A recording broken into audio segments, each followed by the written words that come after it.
Hi, yeah, my name is Mohammed Ali. I'm an attorney. I'm 27 years old. I'm an advocate for homeless issues, and I started a nonprofit called Orange County Poverty Alleviation Coalition, or CPAC for short.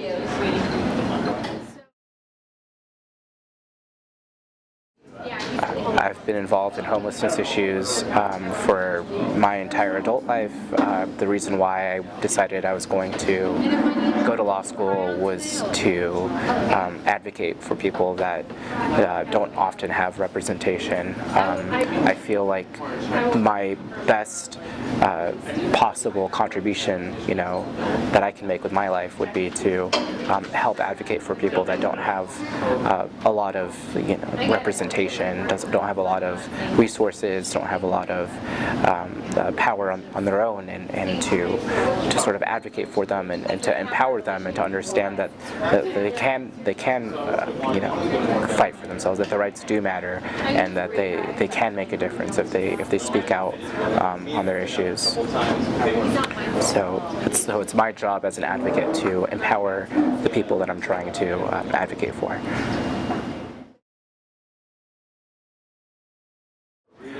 I actually was arrested. I have a court date on the middle of next week. I'll see if charges have been filed. I have been told that I was going to be charged with misdemeanor obstructing an officer or resisting arrest. And I was arrested. I spent a day in jail. I had to bail myself out because of the fact that I was advocating for homeless people whose rights I believed were being violated. So in the midst of this protest, I was arrested, taken to jail, and I feel like I did the right thing. Like, I feel like I might have broken the law, against trespassing, but I felt like I was obeying the law that says that I have a First Amendment right to free speech. I also believe that I was trying to vindicate the law that says, homeless people have 14th Amendment rights to due process. They have 4th Amendment rights to freedom from unreasonable search and seizure. They have rights, and so it's interesting because I don't see myself as a rule breaker. As a lawyer, I have to advocate for my clients and advocate for the public interest as a public interest attorney. And in being an advocate, and in trying to uphold the law, I've actually been running afoul of the law. So we'll see whether or not those charges get filed, and I plan on maintaining my innocence. I plan on saying that it's important to do what I did.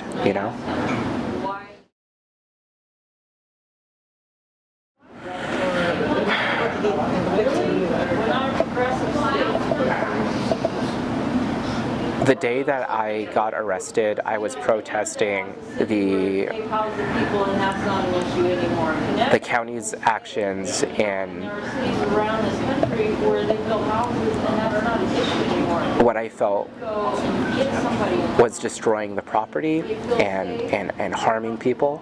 And the most discouraging part was when I was sitting in jail and I could no longer be outside, defending the people. That was discouraging. Like, I felt powerless, I felt like I would much rather have been a witness to what the county was doing and trying to help, and if it got me arrested again, I would get arrested again,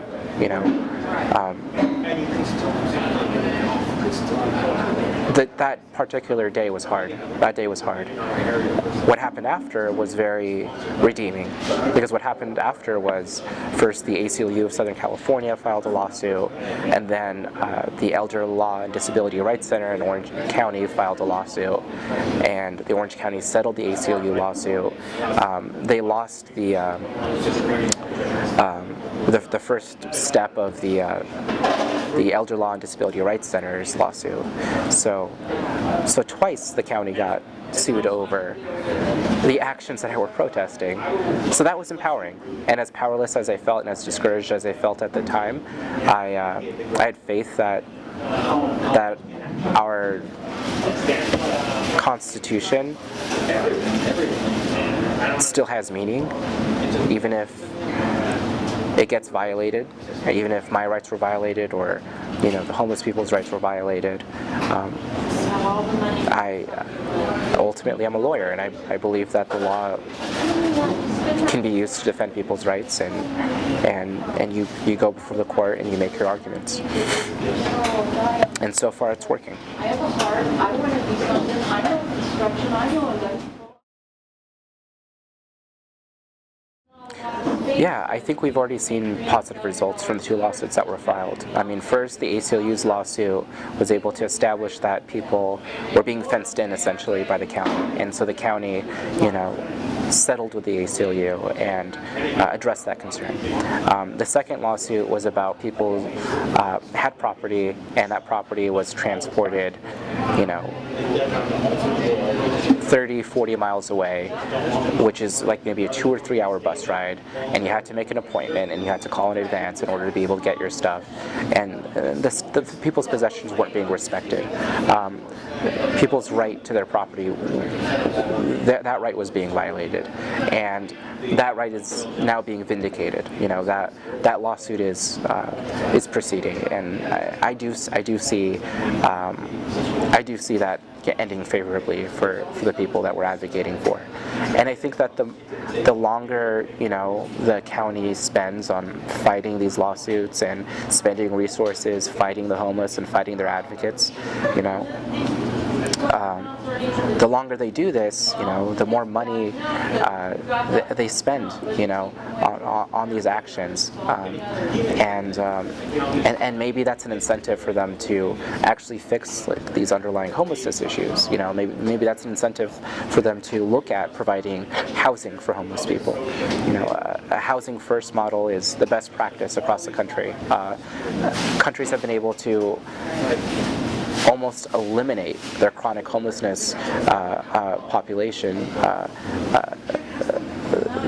90-something% success rates in places like Utah, where people have been able to, eliminate populations of people experiencing chronic homelessness and put these people into homes, and that's what works. And it sounds like a radical idea, but it's the most sensible idea. It's the most tried and tested and proven idea, and that's ultimately what us homeless advocates want to see.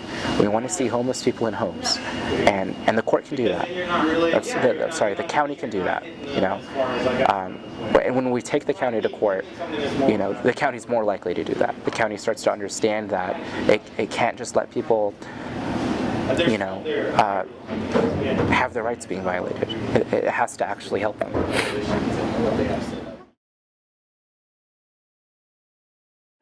I think empathy matters, and just understanding that when we have economic recessions, when we see rise in unemployment, when people aren't able to have enough income, that when wages don't rise as fast as the cost of housing, of course there's going to be homelessness.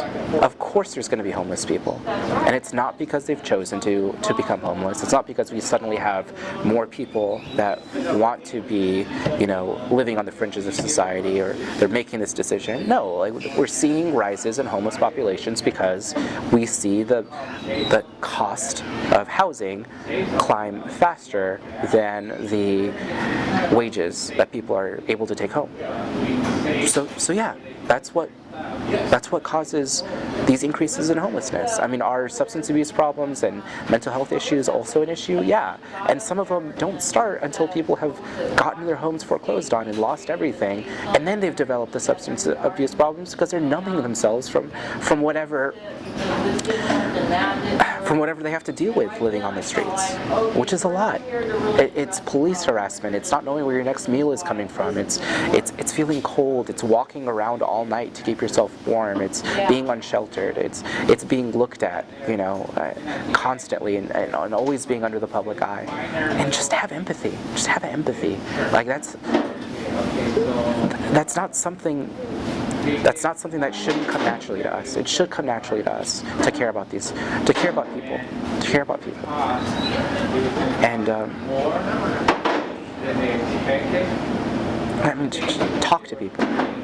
Go down and talk to them. Don't talk to advocates. Don't talk to people that work for nonprofits or people that claim to represent homeless people. Talk to homeless people. Introduce yourself. Offer them a cigarette or offer somebody whatever they like. Just say, hey, what do you need? And say, hey, my name is Mohammed. Nice to meet you. And introduce yourself and get their story. If they're willing to talk to you, then sure, strike up a conversation, make a friend, and learn from their experiences. You'll be surprised what you'll learn. People that live on the streets are no different than people that have been able to, keep their lives together and not end up on the streets. One or two things go wrong in your life, and that's what happens. It doesn't make you a bad person. It doesn't make you a worse person. It doesn't make you like a different case. Everybody should talk to homeless people. Everybody should stop treating these people as if they were invisible. And everybody should care.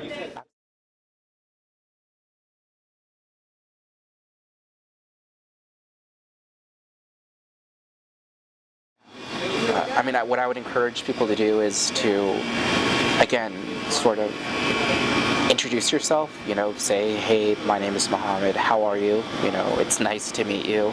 Is there anything I can get you? What do you need? Strike up a conversation, make a friend, and learn about people. You'll be surprised what you'll learn. These people are no different. People that end up on the streets are no different than people that have been able to keep their lives together and haven't ended up on the streets. One or two things go wrong in your life, and that doesn't make you a different person. It doesn't make you a different class of person. It's really important for us to not treat homeless people as if they're invisible, or they're different. It's shockingly common that these folks are dehumanized and talked to as if they were subhuman or different, and that's wrong.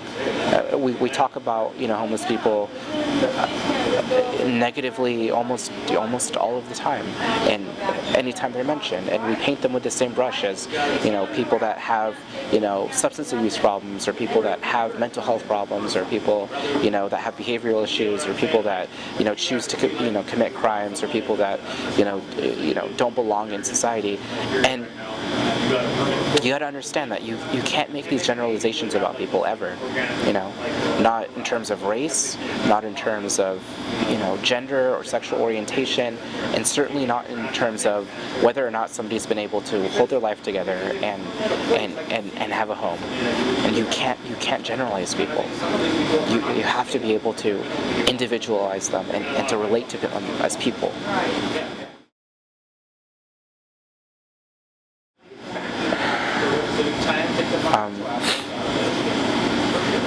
I want to leave the world in a better place than I found it, and I can't stand the fact that I go to bed every night and there's people that are unsheltered, and there's people that don't have anything and don't have people fighting for them.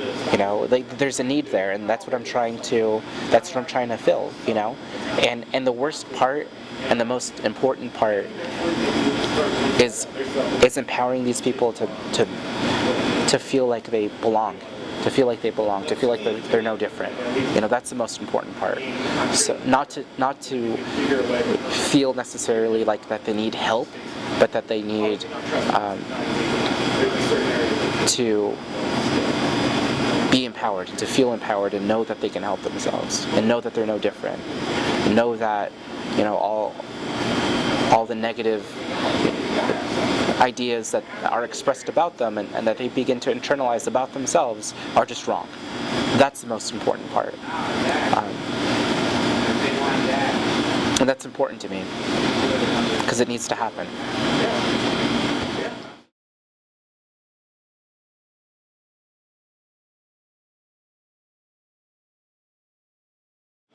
I don't know if I see this as like an issue that like I uniquely, have, like a personality for or an experience for. I don't know if that's the case. I don't think that's the case. I really think that if you look at people in society, and everybody has issues, and everybody has their own struggle, and I certainly have my own struggle. And some people are in dire need of help. And if you sort of look at this as triage, where some people are going to bleed out unless they get immediate assistance, just like being on a battlefield and triaging the wounded soldiers, triaging the members of our society that if they don't get help now, they will die. They will die due to exposure to the elements. That's why I care about this issue. It's because the need for it, it's immediate. If these people don't get help now, they will die. They do die. They die in the hundreds of every year in Orange County. That's what the statistics say. So until that stops happening, I can't stop advocating, and empowering these people.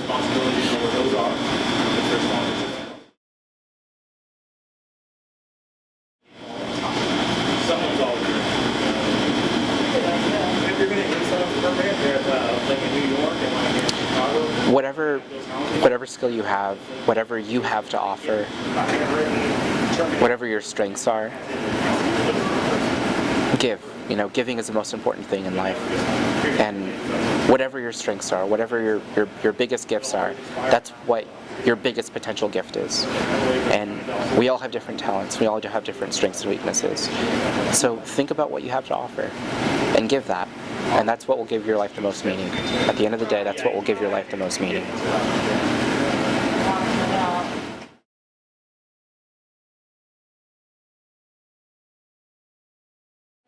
Yeah, we hold meetings. I have asked members of the community to come out on weekends. Saturdays we've met at this Burger King by the riverbed. That's why I've chosen this area. It's because it's the closest and most accessible place to meet for people that reside in the riverbed, and people from the riverbed, have attended these meetings, and they're community meetings. So it's for people that are a part of this nonprofit, and people that are not, and people that are just members of the community, to sort of communicate and share ideas. People that are affected by these issues, people that aren't. That's what these meetings are for. Thank you so much. No problem. Thanks. Said that at one point Jose Moreno said perhaps this is a conversation that needs to be taking place with like community development, like Anaheim community development. It's a community development issue, and that's what Moreno said, and that's what Tim Houchin said was very important. And so maybe that's where the conversation goes next. I'll pull up the post. I think it was a really good point by Tim, who did, I guess, stay the entire time. What about, just in general, when you're talking about a safe zone, where do you think that is? They're not even looking at it. They're not looking at it? I think that you made an interesting point that we basically have one, a de facto safe zone by the Honda Center, right? What's the name of that park? Oh, the park there. It's called the Corral, yeah. Or we The call it corral. Catella. Some call it Catella Park. And I mean, so, that's not the official name on the map. is that something that like we can point to and say, look, this works, make this like an official thing? I think that's what you've been saying on Facebook, Yeah, right? because actually the homeless community there are keeping it clean. Right. And that's what I guess Social Works had told them, that if they kept it clean and they put their trash in bags, they'll pick it up and they won't hassle them. Because they were going to throw them out a few months ago. So they've been continue to pick it up. Yeah, they post. They're not picking up on the Honda side, you know why? They haven't picked up on the Honda side. No, there's a church lady that goes in there and has been picking up some of the trash here. Oh. That doesn't need to be her job. That doesn't need to be her job, and it's not safe Yeah. for her to do that. It's not little ladies from churches. The county public works can be Right. working. So who would, Especially because if there's needles there. yeah, exactly. And that's really Wouldn't that sad. be like That's really a sad. health hazard that Right. that Right. county, Yeah. they need. Who do you know who was doing the pickups before? So we can call them and tell them to start. I'm not sure if it was OC Works or. Yeah, we weren't sure either. Oh, it depends on where you're talking about. If it's on the West Bank is Orange County Parks contractor. On the East Bank is Parks has their own different contractor. So it depends on if it's Parks or Works. If it's Public Works or Parks, it makes a difference. There's two different groups there.